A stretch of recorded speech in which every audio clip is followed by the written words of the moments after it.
Hello. Please introduce yourself. Greetings, I am Noah, a servant of the Lord, who found favor in the eyes of God. I am a righteous man, blameless among the people of my time, and I walk with God. The Lord entrusted me with the task of building an ark to save my family and the creatures of the earth from the great flood that would cleanse the world of its wickedness. Yes.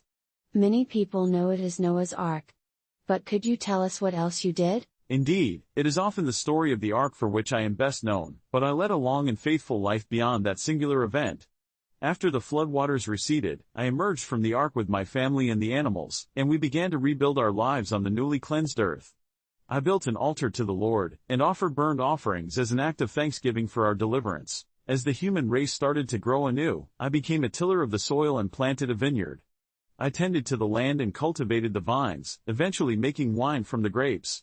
During one occasion, I drank too much of the wine and became intoxicated, leading to a shameful incident involving my sons, Shem, Ham, and Japheth.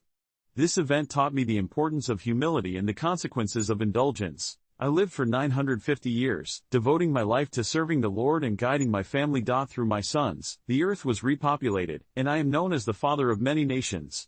My life's work was to honor God's covenant and ensure that my descendants would continue to walk in righteousness. Speaking of embarrassing things, what did you do? And what did you feel? In my state of intoxication, I lay uncovered in my tent. My son Ham saw my nakedness and told his brothers, Shem and Japheth, about it. Instead of treating my vulnerability with disrespect, Shem and Japheth took a garment, placed it across their shoulders, and walked backward into the tent to cover me without looking upon my nakedness. When I awoke and learned of what had transpired, I felt a great sense of shame and disappointment in myself for my lack of self-control. As for my son Ham, I was deeply disappointed in his actions, for he did not honor the respect and dignity a father should be afforded by his children.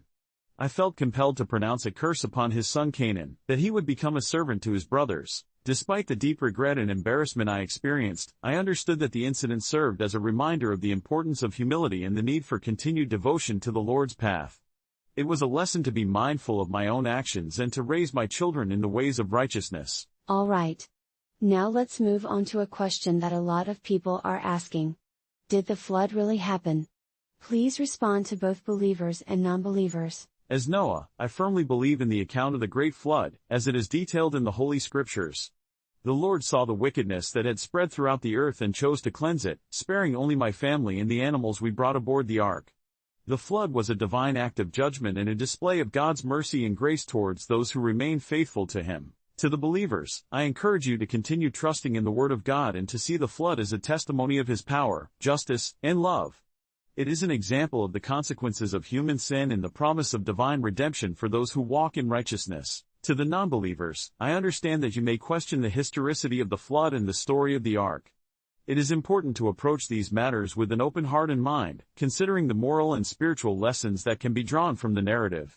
The flood story offers us the opportunity to reflect upon our own lives and the choices we make, and how we might strive to walk in a more righteous path. In the end, whether one believes in the literal account of the flood or sees it as a symbolic tale, the message of divine judgment and mercy remains a powerful reminder of the importance of living a life of faith and righteousness. It wiped out all living things on earth with a flood.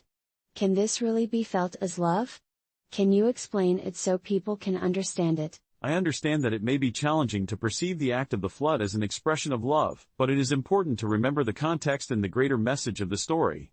The world had become deeply corrupted, filled with violence and wickedness, and the hearts of the people were far from God. The flood was not only an act of judgment, but also an act of purification and renewal, paving the way for a fresh start for humanity. God's love can be seen in His mercy towards my family and me, as well as the animals aboard the ark. He chose to spare us from the devastation, providing a means of survival and the opportunity to repopulate the earth in accordance with His divine plan. This act of mercy and grace demonstrates that even in times of judgment, God's love remains steadfast for those who remain faithful to Him. Furthermore, after the flood, God made a covenant with me and all living creatures, promising never to destroy the earth again by a flood. He set a rainbow in the sky as a sign of this covenant, symbolizing His enduring love and commitment to all creation. The story of the flood encourages us to recognize the consequences of straying from God's path, while also emphasizing the importance of seeking forgiveness, redemption, and the transformative power of His love. By understanding the broader context of the narrative, we can better appreciate the complexity and depth of God's love in the face of human sin and suffering. Okay. What is the meaning of that event now? Is the present world satisfactory in God's eyes? Some people have a negative view of the current world. Can you guess what God thinks as a servant of God? And reflecting the current situation, can humans tell us how to live? As a servant of the Lord, I cannot claim to know the mind of God or speak with certainty about His perspective on the present world. It is true that there are many challenges and forms of wickedness that persist, but there are also countless acts of love, kindness, and faith that demonstrate the goodness within humanity. The story of the flood and its lessons remain relevant today, as they encourage us to examine our own lives and the choices we make. By reflecting on the consequences of sin and the importance of walking in righteousness, we can strive to live a life that is pleasing to the Lord. As humans, we are called to follow the teachings and guidance laid out in the Holy Scriptures, which provide us with a moral compass and a foundation for living in accordance with God's will. We are to love one another, treat each other with respect and kindness, and honor the Lord with our lives.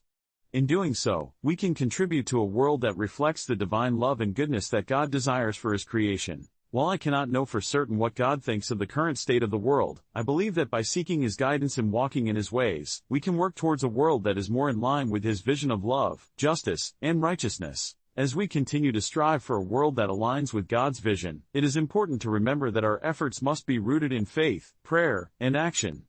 By turning to the Lord for wisdom and guidance, we can better understand His will and discern the right path to follow. In times of uncertainty or difficulty, we should seek solace in prayer, trusting that God is always with us, even when it may seem otherwise.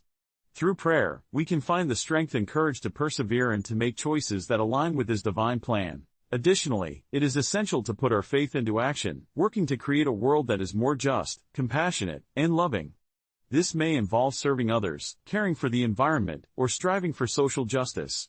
Whatever form our actions may take, it is crucial that they are guided by the principles of love, humility, and righteousness. In conclusion, the story of the flood serves as a powerful reminder of the importance of living a life that honors God and His teachings. As we work to create a world that reflects His love and justice, let us always remember to seek His guidance, trust in His promises, and walk in the path of righteousness. All right. Thank you for being here, Noah. Let me wrap this interview here. In today's conversation with Noah, we discussed his life beyond the well-known story of the ark, touching upon his experiences after the flood and the lessons he learned from them. Noah recounted the incident involving his intoxication, which served as a reminder of the importance of humility and walking in righteousness. We also explored the historicity of the flood, with Noah addressing both believers and non-believers, emphasizing the moral and spiritual lessons to be drawn from the narrative. The conversation delved into the concept of God's love and judgment, as demonstrated in the story of the flood. Noah explained how the event was not only an act of judgment but also an opportunity for purification, renewal, and the expression of God's mercy. The relevance of the flood story in the present world was also examined, focusing on the importance of seeking forgiveness, redemption, and living in accordance with God's will. Throughout the conversation, Noah's faith and devotion to the Lord were evident, and he emphasized the importance of prayer, seeking God's guidance, and putting faith into action to create a world that reflects divine love and justice. This discussion with Noah provides valuable insights into the complexities of faith and the power of spiritual growth and transformation.